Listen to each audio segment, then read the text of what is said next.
Assalamualaikum warahmatullahi wabarakatuh. Untuk siswa-siswi kelas 11 SMK Mutiara Bangsa, saya Muhammad Nabawi, alhamdulillah masih dipercaya untuk mengajar kalian dalam mata pelajaran pendidikan agama dan budi pekerti. Pada kesempatan kali ini, saya akan mencoba menjelaskan apa saja yang akan kita bahas selama 1 tahun ajaran ini. Yang pertama, memahami keterkaitan antara makna Quran Surah Al-Ma'idah ayat 48 dan Quran Surah An-Nisa ayat 59 dan At-Taubah ayat 105 dengan hadis tentang taat pada aturan.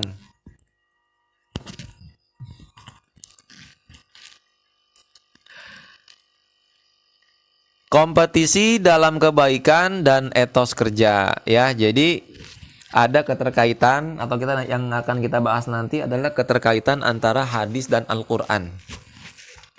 Apakah ada tuh keterkaitannya taat sama aturan dan etos kerja? Lalu selanjutnya adalah kompetensi dasar atau keterampilan yang akan kalian miliki. Artinya kalian dituntut setelah mempelajari ini adalah, ya, yang pertama itu dapat membaca surah Al-Ma'idah ayat 48, An-Nisa 59, At-Taubah 105. Jadi kita harus bisa baca ayat-ayat tersebut.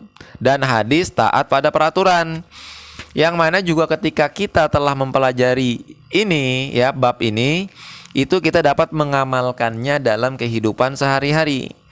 Taat pada aturan, kompetisi, artinya kompetisi sehat dalam kebaikan, ya, kompetisi sehat dalam kebaikan, berlomba-lomba, fastabiqul khairat, berlomba-lomba dalam mengerjakan kebaikan, dan etos kerja.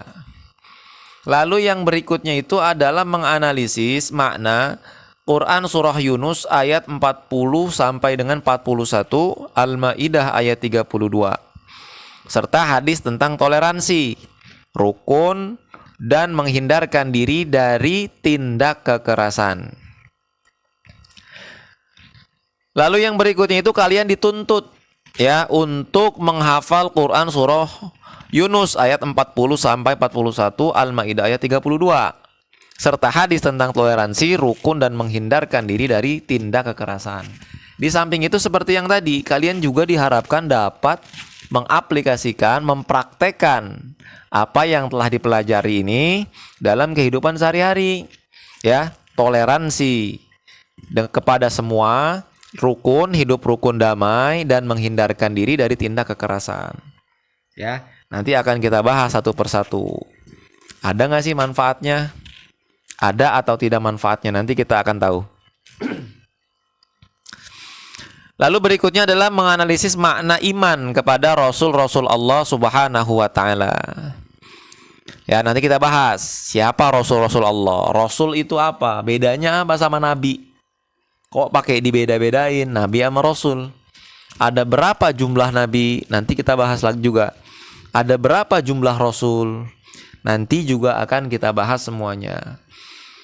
Nah, setelah mempelajari itu, kalian diharapkan dapat membiasakan, ya, beriman atau menerapkan beriman kepada Rasul-Rasul Allah dalam kehidupan sehari-hari.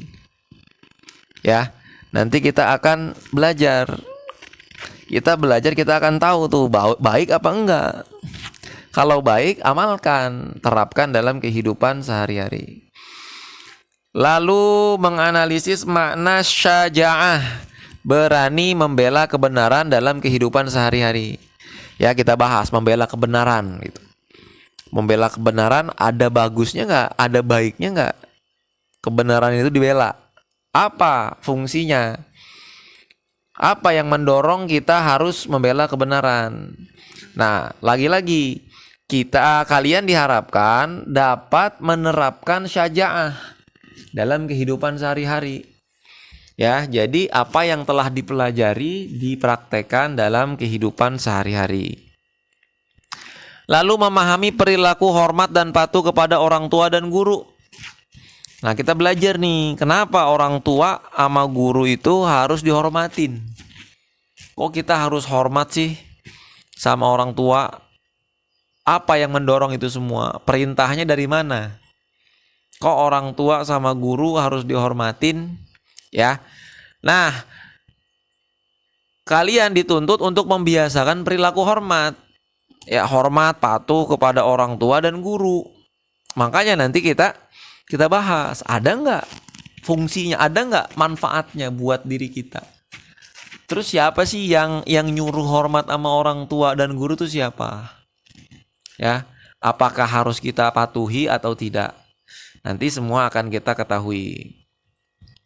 Lalu memahami pelaksanaan pengurusan jenazah. Ya, ini nanti kita pelajari juga. Ngapain sih jenazah diurusin gitu?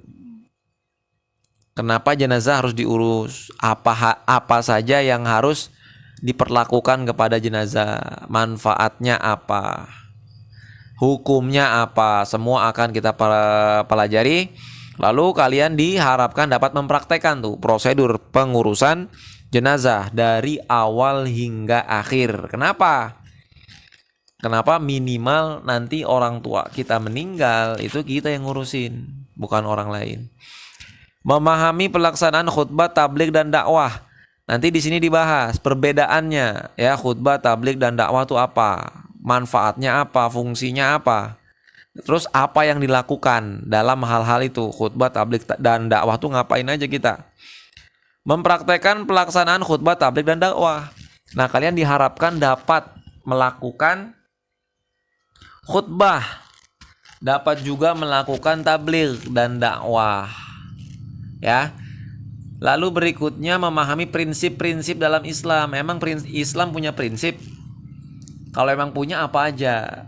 Nah, itu kita bahas nanti, prinsip-prinsip dalam Islam. Apa aja sih prinsip dalam Islam? Nah, kalian diharapkan dapat menerapkan tuh prinsip-prinsip tersebut. Ya, prinsip-prinsip yang ada pada agama Islam, pada syariat Islam. Kita harus menerapkannya dalam kehidupan sehari-hari.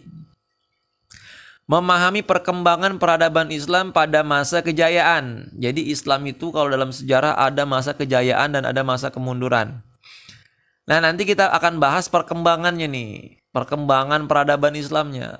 Kenapa agama Islam itu dapat mudah dipercaya, diterima oleh kalangan manusia.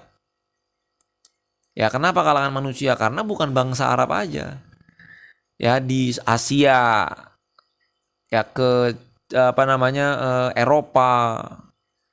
Karena Islam dulu itu menyebar ke Eropa, itu lewat dari Andalusia, Spanyol. Kenapa orang-orang Spanyol tuh bisa dengan mudah menerima Islam? Itu nanti kita bahas. Lalu juga memahami perkembangan Islam pada masa modern. Ya, karena perkembangan Islam pada zaman modern dan zaman peradaban dulu itu ada perbedaan. Nanti kita akan sama-sama ketahui. Lalu untuk penilaian pada mata pelajaran PAPB, Pendidikan Agama dan Budi Pekerti itu, kalian ini kelas 11